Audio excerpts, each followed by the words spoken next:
નાનો બાળક છે એ નાનો બાળકને પૂરું નામ આવડે કે ન આવડે, પણ એને અંદરથી ભૂખ લાગે ને નામની, ત્યારે એને પૂરું નામ ન આવડે છતાં પણ એ નામ બોલે અને એ પૂરું નામ ન નીકળે છતાં સામેથી એને સાદ મળી જાય. એવી રીતે આપણે કદાચ આ સંધ્યા પાઠની નિત પ્રાર્થના આપણાથી શબ્દ પુંજ કદાચ પૂરું ન ફૂટી શકે તો પણ એ ગુરુજનોના ચરણ સુધી નિત આપણી પ્રાર્થના પહોંચશે.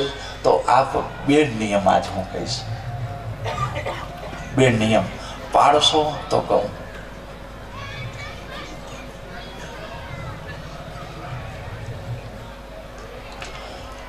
ના, હાથ ઊંચું કરવા વાળું બંધ કરી દીધું. અમે હરિદ્વારમાં અનુભવ થયો હતો કથામાં, બધા હાથ ઊંચા કર્યા, લક્ઝરી ઠપકા દીધા. હરિદ્વારમાં કથા હતી, કથાની અંદર કીધું ઉતારે આવીને બધા કહેતા મને, તમે કીધું ઠીક છે અનુભવ કરી જોયું. પછી કીધું કે બે ટાઈમ કથા સાંભળી હોય હાથ ઊંચા કરો તો બધાએ હાથ ઊંચા કર્યા. કોકે સાંભળવાની ઈચ્છાથી કર્યા, કોકે દેખાદેખી કર્યા હાથ ઊંચા. કીધું આ 3-4 ને એકલો હું રહી જઈશ સારું નહીં લાગે એને હાથ, પણ હાથ ઊંચા થયા. કીધું કે બે ટાઈમ નક્કી થઈ કે ના હવે આપણે બે ટાઈમ કથાનું આયોજન, બે સમય કથા. અને એ બે સમય કથાનું નક્કી થયું અને પછી બપોર પછી કથા પ્રારંભ થવાનો સમય થયો તે ઉતારામાંથી બહાર નીકળ્યા ને તે જોયું તો લક્ઝરી ભરાતી હતી.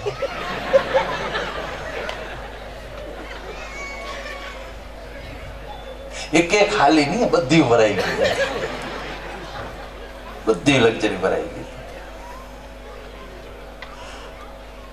પછી બીજે દિવસે કથા કેમ મંગલાચરણ થાય ને, કોઈ પણ સારું કાર્ય કરીને એનું મંગલાચરણ બીજે દિવસે હાથથી જ મંગલાચરણ થયું. પછી કીધું હાથ ઊંચા કર્યા વાળા આનામાં છે કે હાલ્યા ગયા બધા. બીજે દિવસે પૂછ્યું કે છે પણ ઈ વેળા ગઈ, બાકી અમે ઈ નાઈ છીએ. એટલે હાથ ઊંચા કરવાનું હું કદાચ નહીં કહું, પણ જેને ભૂખ લાગે ને એ પંગત માંગે, જેને ભૂખ લાગે. એક તો મેં વાત કરી આ સંધ્યા પાઠ, આપ નિત્ય સંધ્યા પાઠનો નિયમ બનાવો. અને બીજું એકાદશી.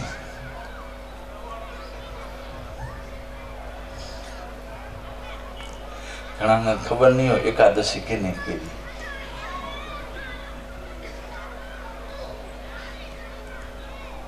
એકાદશી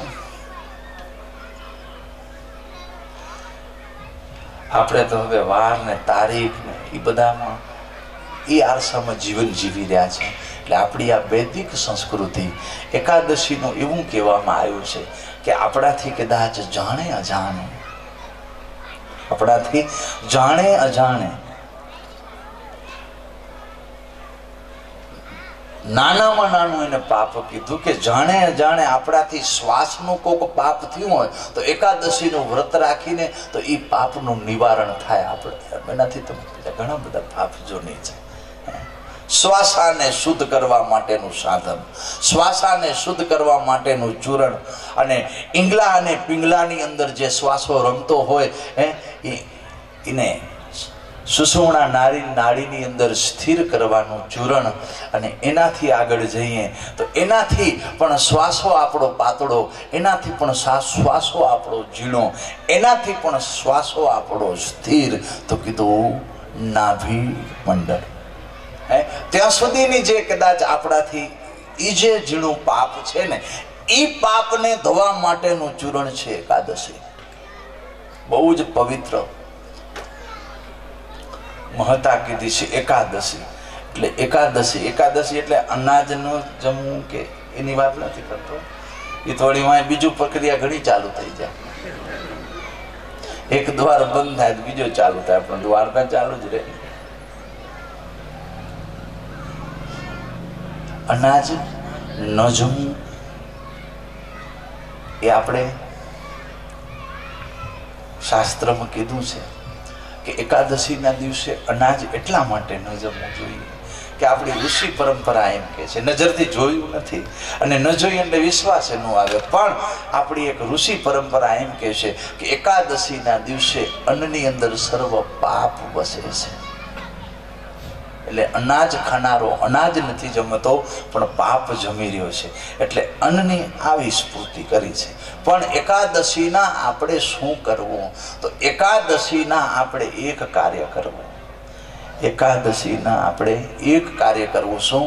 કે એકલામાં એકલું 5 શ્વાસા રહેવું. માત્ર 5 શ્વાસા. 24 કલાકમાં આપણે કેટલા શ્વાસા લઈ છીએ એની આપણી કને ગણિત નથી. ગંગા સતીને એવા કરી ગયા અને એને ભજનથી લોકોને સંદેશો પણ આપ્યો કે જીવ કેટલો શ્વાસો અંદર લે છે અને કેટલો બહાર છોડે છે, એની ગણતરી એમણે કરી અને કરીને જગતને આપી પણ ગયા કે આપણે કેટલા. એમાં માત્ર 5 શ્વાસા. 5 શ્વાસા કેવા બનાવવા? તો કે એકલામાં એકલું રહી અને મનનું કે બુદ્ધિનું કે દ્રષ્ટિનું ગમે તે દ્વારનું જે પાપ છે ને એ પાપને નિવારણ માટેનું સાધન તો કે 24 કલાક 5 શ્વાસા એકલામાં એકલું રહેવું અને એ સમયે સર્વથી પર થઈ અને બિલકુલ એકાકારની અંદર જવું. આ જે પૂજા છે ને આ એકાદશી આટલું કરજો. કદાચ વધારે ન થાય તો એનાથી વિશેષ અનંત છે, પણ આપણાથી કદાચ વધારે કદાચ ન થઈ શકે તો એટલું, પણ એ કઠિન છે. એકલામાં એકલું આપણે 24 કલાકમાંથી એક ઘડી પણ 100% નથી કહી શકતા કે અહીંયા જ હું હતો એમ. આપણે એક ઘડી પણ એક જગ્યામાં સ્થિર નથી રહેતા, આવા જીવ છે. 24 કલાકની અંદર એક ઘડી પણ એક જગ્યાએ સ્થિર રહ્યા એવા વિશ્વાસથી આપણે નથી કહી શકતા. આપણું મન ડગેલું પડે. કોઈ પૂછે ને તો આપણે કદાચ પ્રત્યુત્તર આપ્યો હોય તો આપણી પાસે નથી એનો જવાબ. શું કામ? કે આપણી અંદર ભીતર સ્થિરતા નથી, ભીતરથી અચલ બની ગયા છે. ભીતરથી આપણું જે કહેવાય કે આત્મા તંતુ આપણું અસ્થિર પડ્યું છે. એટલે એ સ્થિર થવા માટે એકાદશીના આવું કાંક નેક ટેક નિયમ લઈ, એકાદશીના અન્નથી પરહરી લઈ, એકાદશીના એવું કીધું છે કે આવી જો એકાદશી રાખે એ મહાશિવરાત્રિની પૂજા કરી કહેવાય. આવી એકાદશી રાખે એ રામનવમીના ભગવાન શ્રી રામને પંજુરીની પ્રસાદી અર્પિત કરી કહેવાય. આવી એકાદશી રાખે એ જન્માષ્ટમીના ભગવાન શ્રી કૃષ્ણની પૂજા કરી અભિષેક કર્યો કહેવાય. એટલે આવી એકાદશી રાખજો. એક એકાદશી અને બીજું નૈતિક સંધ્યા પાઠ. હવે કહું હાથ ઊંચા કરો કે ન કહું? હવે થાક લાગ્યો.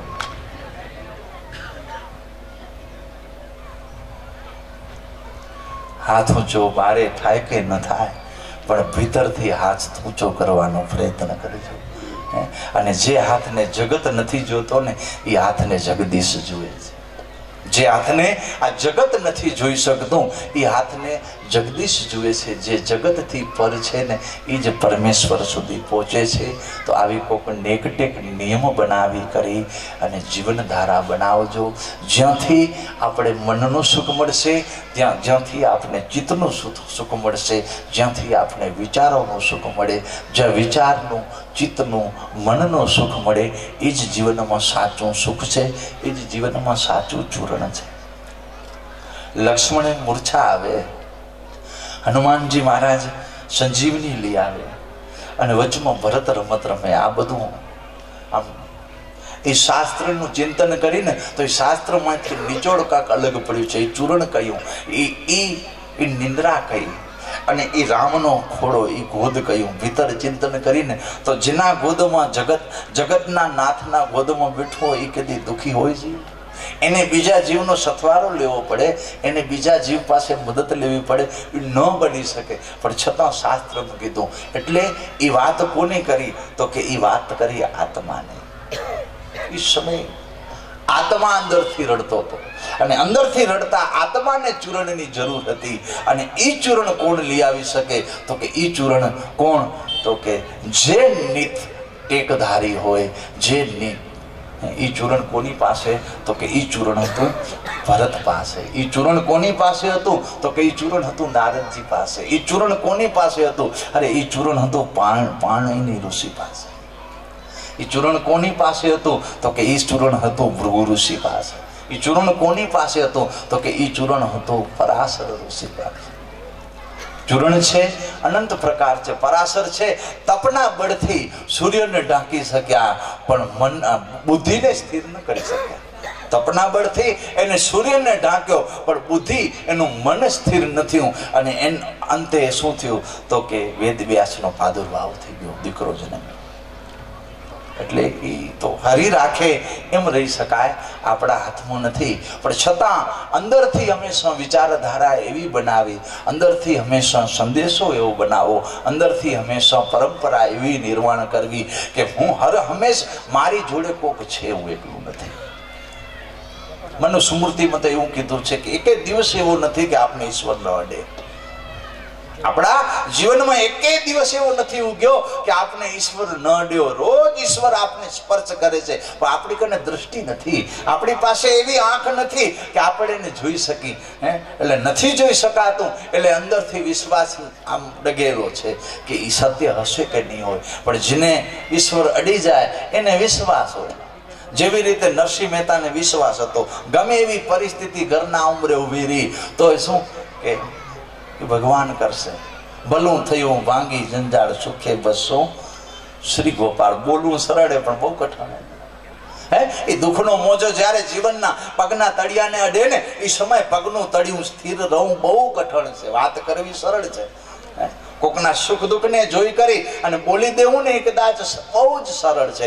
પણ એ સુખ દુઃખનો જે મોજો છે ને એ ફરતો ફરતો જેના પગના તળિયાને અડ્યું હોય ને એ તળિયાના સુખ દુઃખની જે વેદના છે ને એ વેદના વાંચી, એ વેદનાનું ચિંતન કરી અને આપણું જે ચેતન આત્મા છે ને એ ચેતન આત્માને કરવાની જદી આદત પડી જાય ને તેથી સમજવાનું કે હું કોકનું બની ગયો.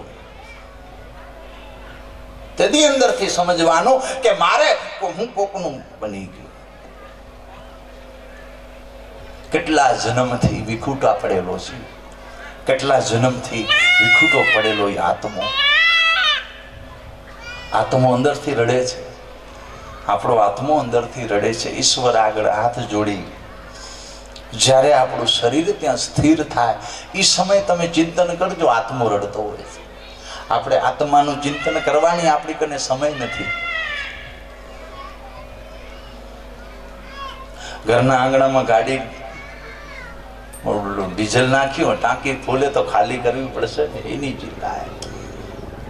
ચિંતા છે. એ છે કોઠીમાં મગ આયા તો એ કોઠી ખાલી કરવી પડશે, એ ચિંતા છે. એટલે આપણું આ જીભ છે એ જીભમાં લાડ પડે છે, પણ જેની પડવી છે એની નથી પડતી, જેની નથી પડી જાય. આ જીભને ભૂખ લાગવી જોઈએ. કોની? તો કે આ જીભને ભૂખ લાગવી જોઈએ એકાદશીના દિવસે. આ જીભને આ ભૂખ લાગવી જોઈએ. જીભ છે એ એક આસન છે. જીભ છે એ આસન છે. શબ્દ તંતુને સ્થિર રાખવા માટેનું આ જીવા એક આસન છે, જેને ઋષિ મુનિઓએ મૌન કીધું.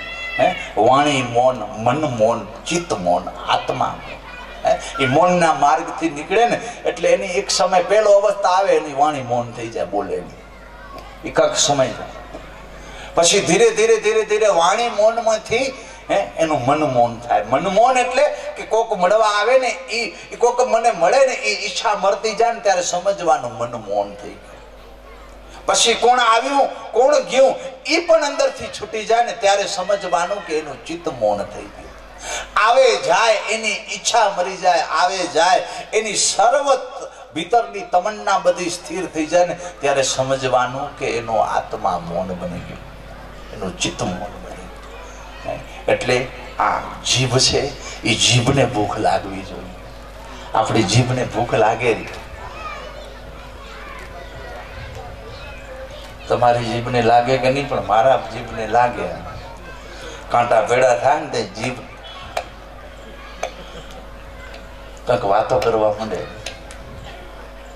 જે કાંટા ભેગા થાય ને તે જીભ વાતો કરે. અને એ જીભ જઈ વાતો કરે ને તો ગરમ રોટલીની જરૂર ન પડે, ટાઢી રોટલીઓ તો ઠપકારી લે, જે જીભ વાતો કરે. એટલે જીભ છે એ શરીરનું એક ચૂર્ણ છે. આપણી જીભ છે એ શરીરનું એક ચૂર્ણ છે. અને શરીર છે એ પરમાત્મા સુધી પહોંચવાનું એક સાધન છે. શરીર છે એ પરમાત્મા સુધી પહોંચવાનું સાધન છે. અને સાધન બરાબર હશે તો જીવનની અંદર ભીતરથી કાંક સાધ્ય બરાબર બનાશે. જો સાધન બરાબર હશે તો ભીતરની કાંક સાધના સારી થશે. એટલે આ સાધન છે એને સાચી રાખવાની જરૂર છે. આ સાધન વ્યસનથી કે ફેશનથી આ સાધનને જૂથી નાખવાની જરૂર નથી, સાચવાની જરૂર છે. આજે વ્યસન અને ફેશનમાં શરીર જૂથાઈ જાય છે.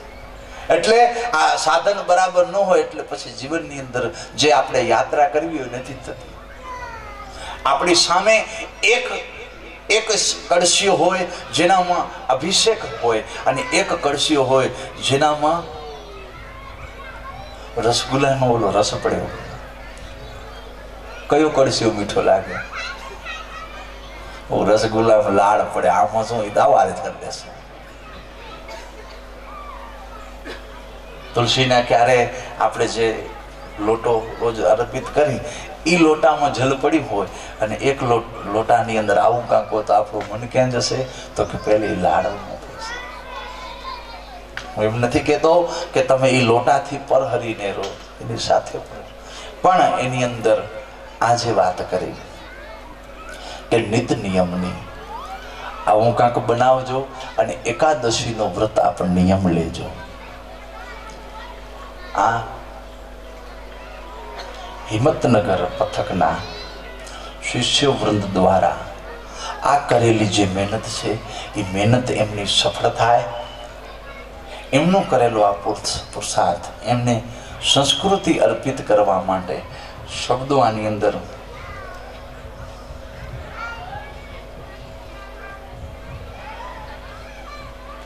ગુરુજીને ઋણ અદા કરીએ. આ શબ્દ એટલો બધો ભારી છે. આ શબ્દનું ચિંતન કરી આ શબ્દના મૂળિયામાં જઈ તો ખૂબ ભારી છે. અંદરથી આ શબ્દનું જ્યારે મારા કાનમાં શબ્દ પડ્યો ને એ દિવસે જ મેં આ દિવસનું પૂજન કરી લીધું કે ગુરુજીને આપણે શું અદા કરવાનું હોય.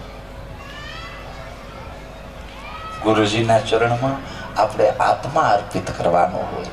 ગુરુજીના ચરણમાં આપણી મનની વિચારધારા છે એ વિચારધારા અસ્થિર હોય તો એને સ્થિર કરવા માટે ગુરુજીના ચરણમાં મન અર્પિત કરવાનું. બાહિર પદાર્થથી પરહરી અને કાંક ભીતરતાનો મનનો ફૂલ છે એ ફૂલ અર્પિત કરવાનો. બહુ જ સરસ આ પ્રસંગ અને એનું અહીંયા આવીને પ્રસંગનું ખૂબ ચિંતન કર્યું ને ચિંતન કરતા કરતા આદત પડી ગયો ને આદત એ છૂટે નહીં. એક આદત પડી ગઈ. હવે શિષ્ય સંસ્કૃતિ સ્નેહ મિલન આવતી સાલ પ્રસંગ આવો જ બનાવવો હોય ને હાથ ઊંચા ના એ હરદ્વાર વાળું થાય તો વળી બહુ જ સરસ.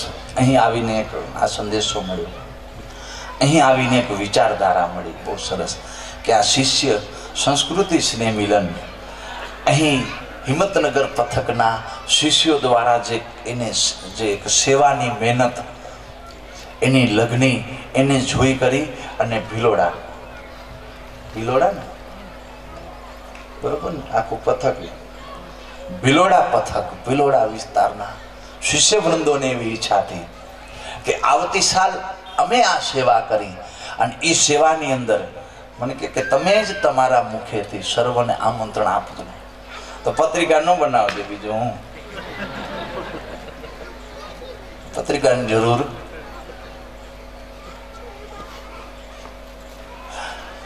ના મને દે જવાબ બનાવજો.